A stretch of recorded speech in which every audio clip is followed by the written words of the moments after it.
Bonjour à tous.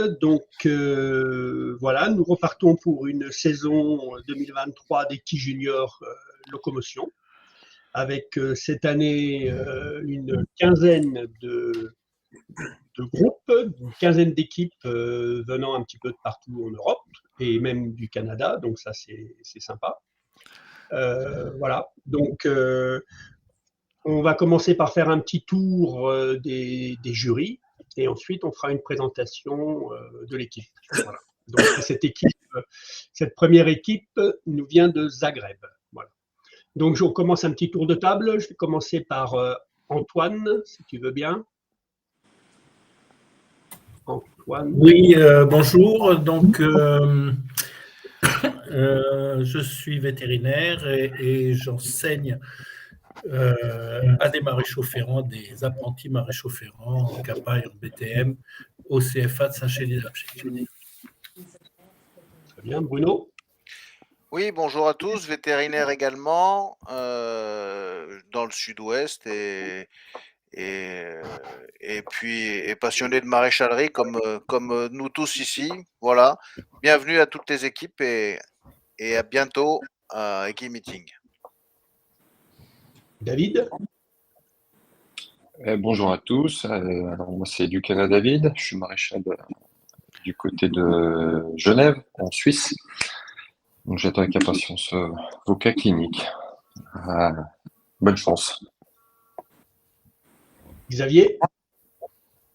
Bonjour, moi je m'appelle Ferrand, installé sur le bassin du Limousin, ancien participant du concours Equi Junior et ancien tenant en titre. Là maintenant je suis heureux de pouvoir voir toutes ces présentations et faire partie du jury. Bon courage. Claude.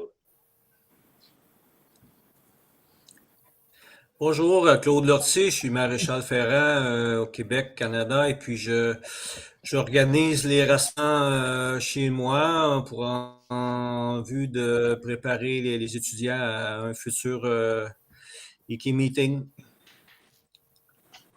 Merci. Luc. Oui, Luc, bonjour à tous, Luc Leroy, maréchal ferrant en retraite maintenant, et donc j'ai exercé pendant beaucoup d'années, surtout sur l'élevage en Normandie. Merci. Louis. Bonjour à tous, Louis Bourdier, maréchal ferrant en Haute-Savoie. Voilà, bonne présentation. Merci. Et puis Sébastien pour finir. Ouais, bonjour, Sébastien Corr. Donc, on est tous là, bien contents de recommencer ce nouvel épisode. Et voilà, donc le concours, pour en parler 2 secondes. Donc, il y a d'abord une partie concours web, donc qui sera diffusée donc toutes les semaines, mardi soir 21h. C'est votre rendez-vous des semaines à venir. Voilà, avec un sponsor par équipe à chaque fois. Et puis, suite à cette diffusion-là, donc qui arrivera donc le mardi soir à 21h, vous pourrez échanger sur nos réseaux sociaux via Facebook et Insta pour poser toutes les questions que vous voudrez à nos candidats. Donc, on attend de vous que pour les internautes qui nous regarderont sur YouTube, que vous posiez toutes les questions. Les candidats répondront. Et puis après, vous serez tous invités, donc tous les étudiants véto et maréchaux, à venir voir les 8 meilleurs cas cliniques donc au pain. Il y aura du pain en avant-première d'Equi-Meeting. Donc ça sera le jeudi après-midi 28 septembre. Et donc là, donc tous les candidats qui auront présenté seront invités. Donc à cet après-midi, soirée, et puis après au week-end entier avec Equi-Meeting. Et puis surtout, les étudiants qui n'auront pas présenté de cas, vous serez également invités gratuitement à passer ce jeudi après-midi avec nous. Et la soirée, vous pourrez voir des cas cliniques et après passer dans des stands de nos sponsors où vous aurez des petits ateliers. Donc, ça sera sympa pour tous se rencontrer. Donc, vraiment, au pain, il y en aura pour tout le monde, pour ceux qui ont présenté et aussi pour ceux qui ont juste regardé. On vous attend tous nombreux, du coup, à Equi-Meeting. Mais pour le moment, c'est le concours web. Voilà. Donc, à bientôt. Et donc, du coup, Franck, Tabac. Tu te présentes, Franck, parce que du coup, Oui, Franck Tabac, maréchal ferrant et formateur dans une école de maréchalerie à Saint-Hilaire-du-Harcouët en Normandie. Voilà. Super. Et donc, on va laisser nos concurrents de la journée se présenter, du coup. Donc, Valentine et compagnie, si vous voulez bien vous présenter. Euh, je m'appelle Valentine Prier et je suis à Genève on est tous dans la même école vétérinaire et je suis en 5e année. Et donc tes copains, ouais, et copines. Good afternoon, everyone. I'm Tina Doshlic, a student from Zagreb, and I'm also a member of the.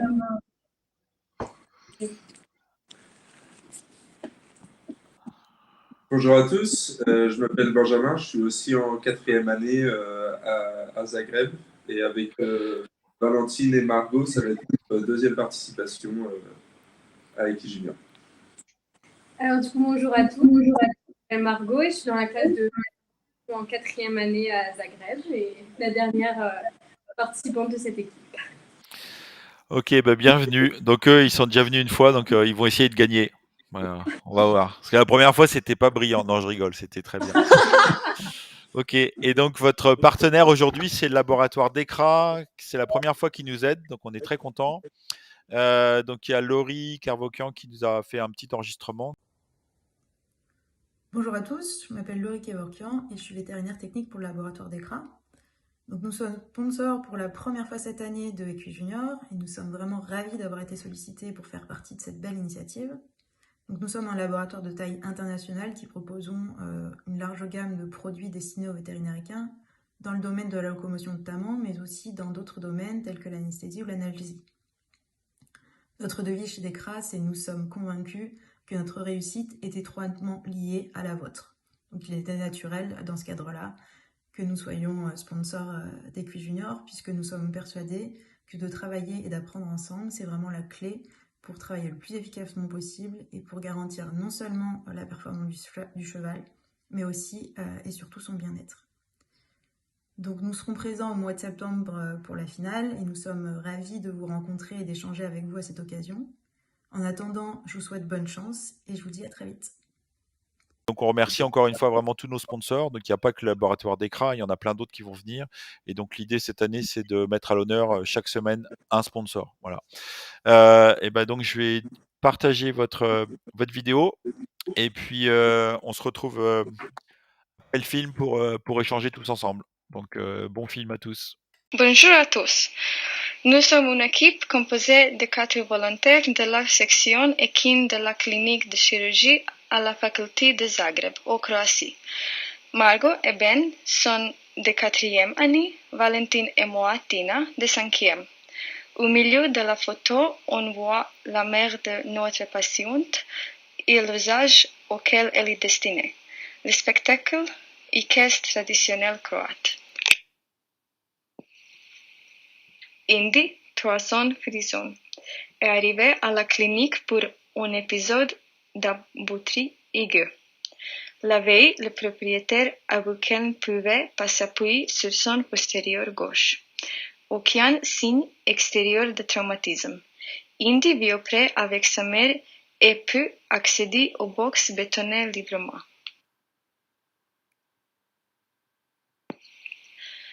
Le 27 septembre, la jument vient d'arriver. Elle était reluctante à avancer et met le moins de poids possible sur son postérieur gauche.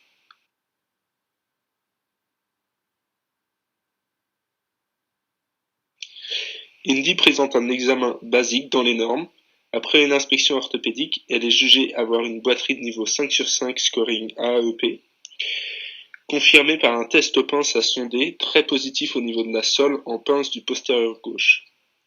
Anesthésie régionale du rameau dorsal du nerf digital plantaire est seulement effectuée latéralement à cause du caractère compliqué de la jument. La jument est nettement améliorée 10 minutes après l'anesthésie régionale, s'appuyant de façon plus marquée sur son postérieur gauche et acceptant de marcher. AEP 4/5. Les pathologies courantes qui peuvent causer une boiterie aiguë avec perte de mobilisation d'un membre sont très souvent liées à un problème du pied. Le premier diagnostic différentiel est l'abcès solaire ou l'hémorragie ainsi que les fractures fermées. Plus visibles, les clous de rue ou les sèmes peuvent entre autres causer une boiterie similaire. Les radios ont été prises en vue latéromédiale et en vue dorsoproximale plantaro-distale. Elles montrent une petite mais complète fracture du bord solaire de P3, légèrement déplacée distalement avec potentiellement un second fragment. Les radiographies présentées ici ont été prises avant l'anesthésie régionale du nerf digital plantaire, comme indiqué en cas de boiterie aiguë. Représentant environ 5% des cas des fractures de la phalange distale et en fonction de la classification en vigueur, une fracture de la marge solaire est aussi appelée type 6 et est surtout prévalente chez les poulains, en particulier pur sang. En général, ce type de lésion résulte d'un traumatisme, comme une glissade sur le biton par exemple, mais est également associé à une conformation anormale chez le poulain ou secondaire à une fourbure chronique ou autre pathologie. Elles peuvent être moins courantes car souvent non diagnostiquées. Ce type 6 présente un des meilleurs pronostics parmi les fractures de P3 avec l'union du fragment à l'os et rarement résorption des fragments même petits. Par cas particulier, le passage en chirurgie pour retirer le fragment détaché est indiqué, surtout en cas d'infection secondaire. Sinon, le traitement commun pour un type 6 est la pose d'un fer thérapeutique, généralement un fer à planche ou à branche couverte avec modification en fonction de la localisation du fragment. Le traitement initial en septembre consistait premièrement à l'analgésie par anti-inflammatoire non stéroïdien, ici a été choisi le phénylbutazone, ainsi que la restriction des mouvements, une mise au box pendant 1 mois jusqu'au prochain contrôle radio. Le jour même, le maréchal est venu et a décidé, après discussion avec le docteur en charge, de ferrer la jument avec un fer en acier à planche, couvert en pince et possédant 4 pinceaux, en mamelle et éponge, et ainsi de stabiliser le pied au maximum. L'extension de couverture protège la pince en diffusant la pression directe en pince sur une aire plus large et établit une surface d'appui uniforme. La planche en talon rééquilibre le poids du fer et empêche l'enfoncement du pied en pince et plus accessoirement, dans notre cas, soutient toujours le fléchisseur profond en diminuant le break-over. Le fait d'avoir une couverture en talon permet aussi d'augmenter la surface d'appui. Les pinçons et la couverture augmentée des branches, dues aux étampures en éponge, aident à immobiliser le pied au maximum selon le principe d'un plâtre et associé au reste, limite les mouvements latéraux et torsion de la boîte cordée. Il est recommandé d'utiliser des matériaux amortissants pour augmenter l'absorption des chocs et le confort, surtout pour un fer relativement lourd et contraignant sur la boîte cordée. Cette stabilisation soutient normalement l'union osseuse et diminue la douleur en amoindrissant le risque de déplacement fragmentaire. En bas à droite, 2 versions des fers communément prescrits pour ce type de fracture. Le premier commercial à planche est recommandé par le fabricant ACR qui possède un pinçon en pince et un fer de Hans Castellin avec une extension de couverture en pince sans planche. Ici, on peut voir l'évolution d'Indy lors de la visite de contrôle 1 mois après l'accident. La jument prend du poids et se porte de plus en plus en avant.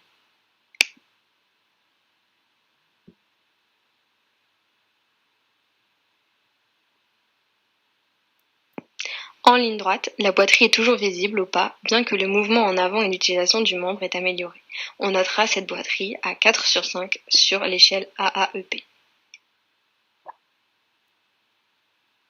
2 jours avant le contrôle, le propriétaire nous indique une régression d'Indy alors que sa convalescence se passait pour le mieux depuis la pose du fer et qu'on espérait effectivement un progrès plus important.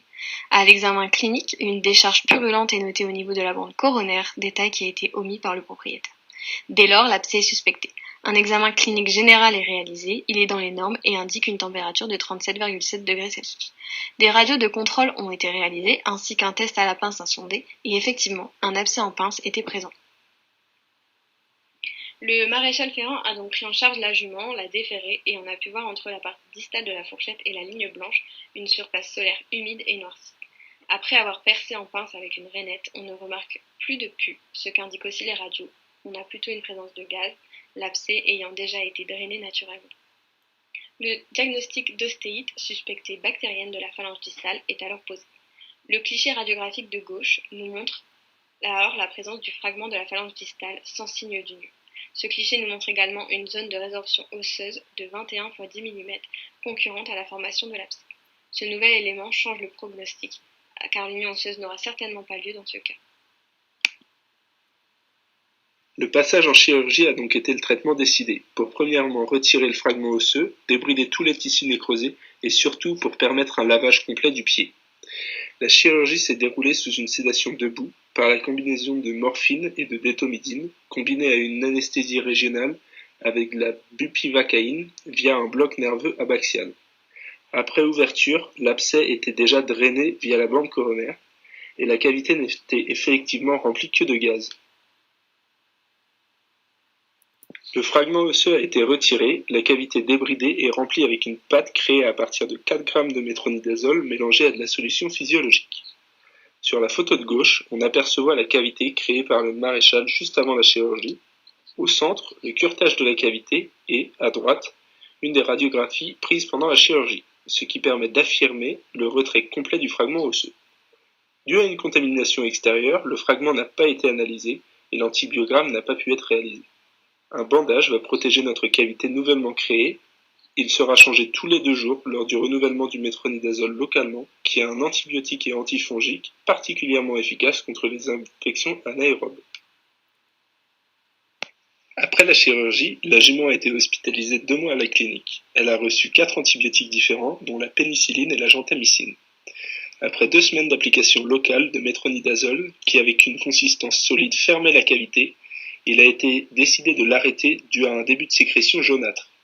L'antibiogramme d'un échantillon a permis de montrer une sensibilité des bactéries au trimétoprine qui a remplacé avec succès le métronidazole pour la poursuite du traitement. Le bandage est changé tous les 2 jours avec l'application d'iode et de métronidazole dans un premier temps, puis un lavage avec une solution de 1% d'iode et de bétadine directement dans la cavité. Au cours du mois de novembre, on note l'amélioration constante de la boiterie qui passe à 3 sur 5 selon le classement AEP, et on note que la jument est capable et allante au trot même sédatée, ce qui peut influencer la locomotion, mais impossible à gérer sinon dû au caractère et manque de manipulation intérieure de la pouliche.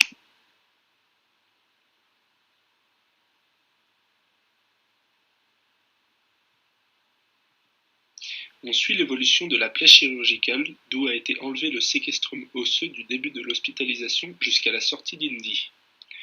Sur la première photo, on observe l'oblitération de la cavité par le métronidazole. Ensuite, on peut voir les traces blanches du tissu de granulation qui indiquent la cicatrisation. Fin novembre, la plaie est élargie par curetage dès que de nouvelles sécrétions sont observées. On change alors d'antibiotique. Après cela, on observe rapidement une croissance du tissu lamellaire. Aucune sécrétion n'est présente. Après décembre, on note l'important développement de la kératine ainsi que la descente de la plaie suite à la croissance du sabot. On observe également une amélioration de la configuration de la ligne blanche qui devient plus régulière. Donc ici, les radios confirment l'absence d'activité ostéolytique au niveau de la ligne de fracture originelle. Depuis la chirurgie et surtout février, 4 mois post-op, l'évolution est toujours positive. La zone d'ostéolyse a régressé, originellement de 21 à 19 par 10 mm. Les poches de gaz, notamment à la ligne blanche, ont complètement disparu. Grâce au parage régulier du maréchal, la fourchette reprend une forme saine avec des lacunes démarquées. La sole est continuellement sèche et la ligne blanche plus régulière. On note un redressement des talons qui était devenu relativement atrophié dû au manque de mouvement et au bandage pendant l'hospitalisation. La croissance de la boîte cornée est visible à l'œil nu et sur les radios également et laisse espérer la résolution définitive et la résection de la cavité au prochain parage. Les propriétaires ont cessé les changements de bandage depuis fin février et la jument retourne au pré de façon progressive. Pour l'instant, la continuation du plan de parage est indiquée afin de soutenir la croissance du sabot et de suivre l'évolution sans ferrer.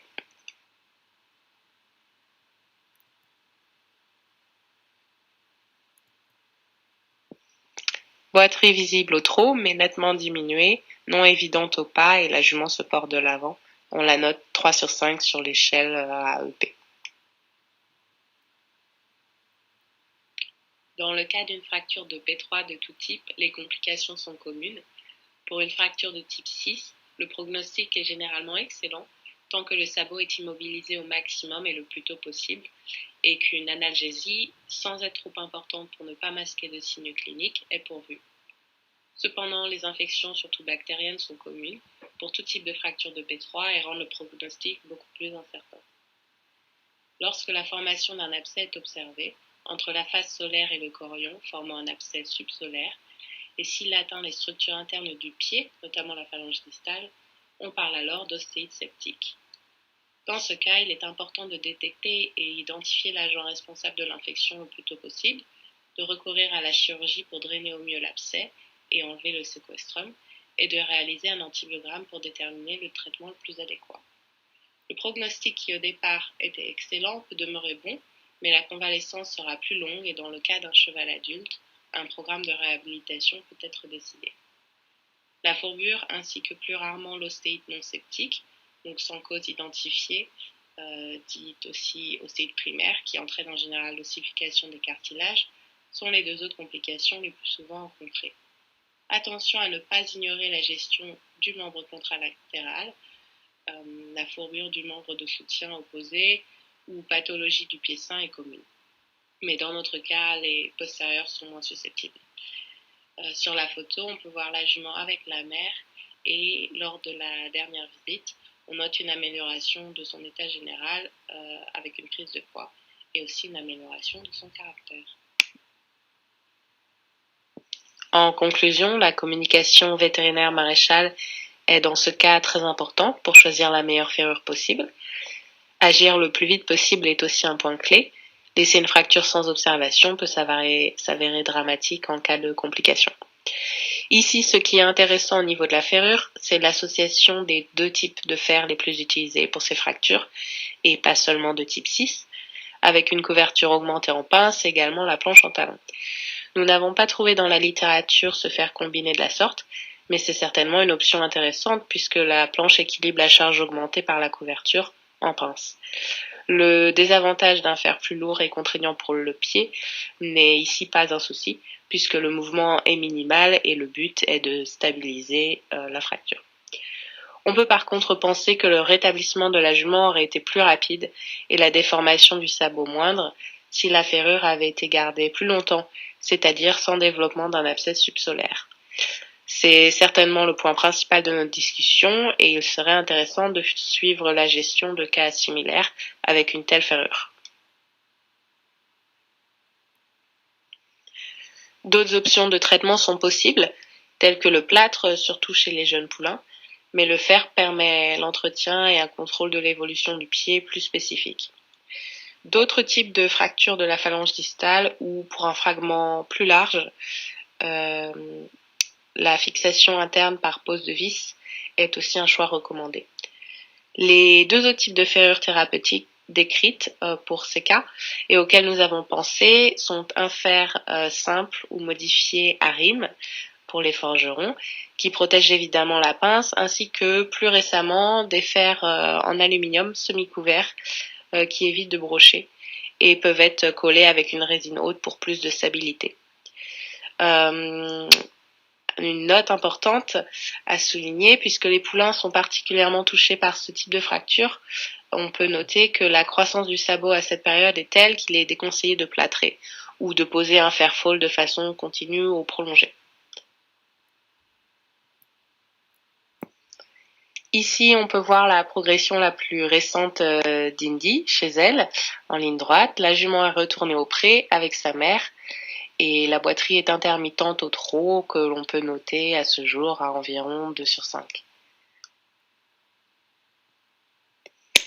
Merci à tous pour votre attention. Nous voudrions remercier tout particulièrement le docteur Katharina Miliak, qui nous a été d'une aide précieuse dans le suivi de notre cas et toujours ouverte pour collaborer avec le maréchal de notre faculté, Ivan Karlovtsan, qui nous a aussi donné de son temps pour nous expliquer toute la partie maréchalerie. Merci également à tous les volontaires de notre clinique qui ont permis l'hospitalisation d'Indy dans les meilleures conditions possibles.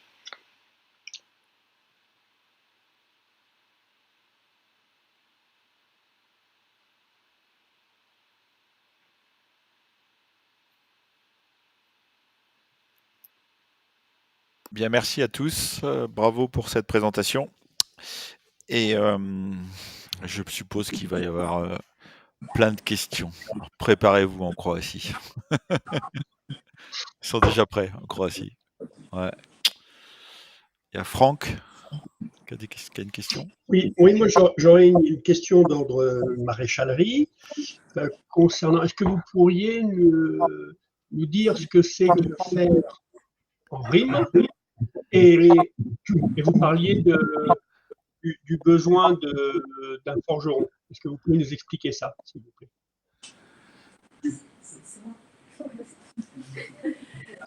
Un fer à rime, c'est un fer qui est étendu avec une... donc ça, c'était notre fer sur la jument.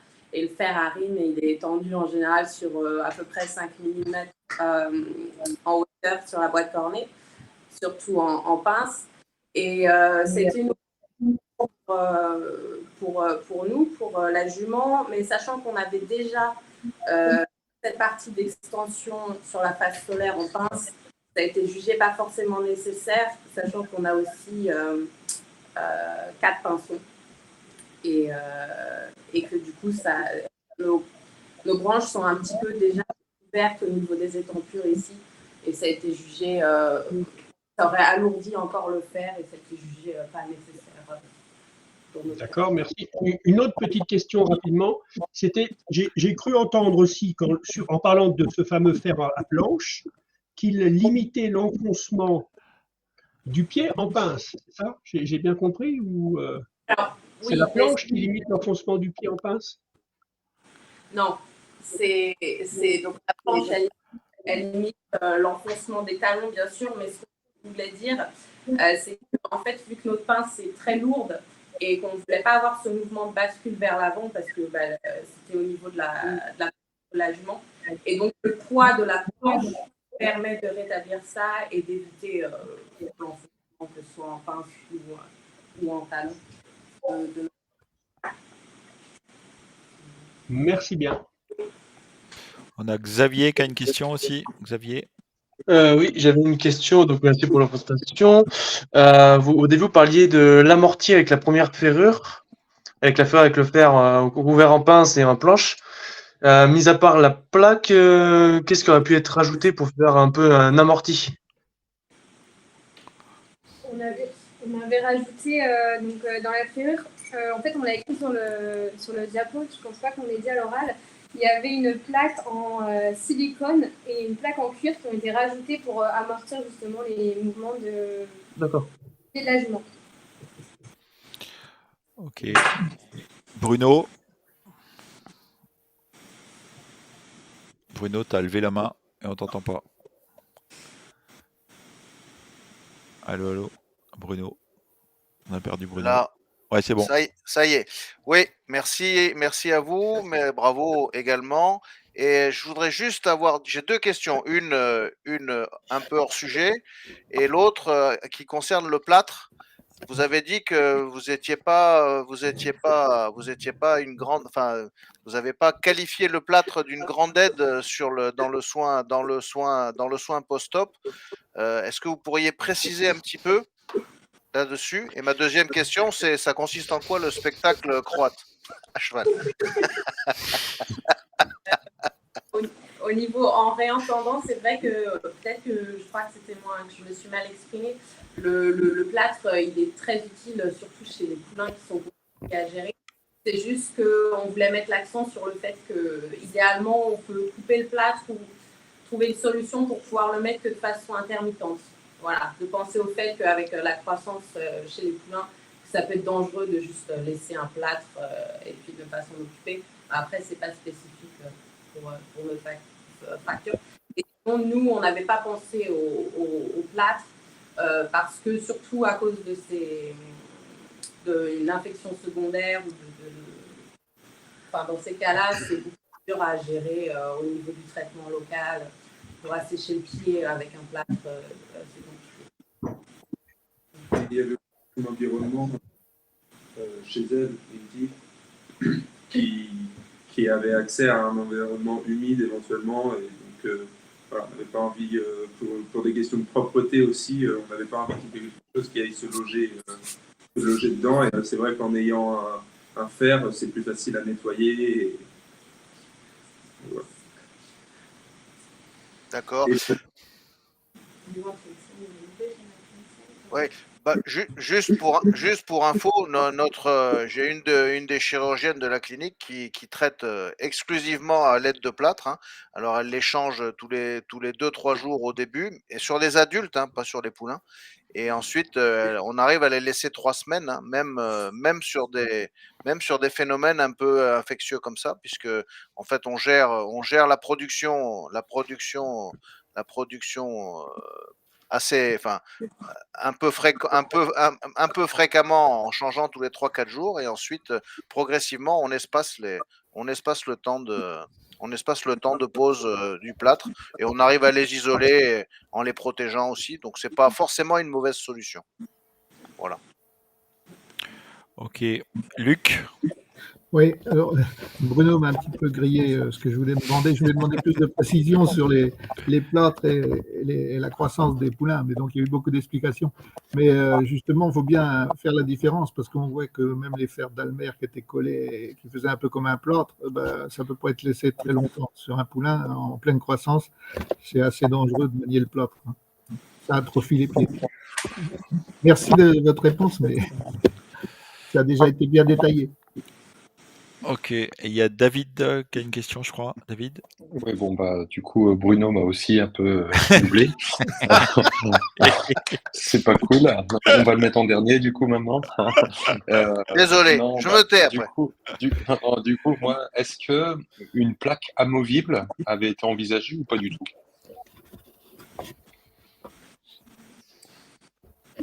C'est une excellente question. C'est pas mentir, on avait pensé à plein de trucs, mais ça, non. Je demanderai au maréchal, ouais. C'est une très bonne question.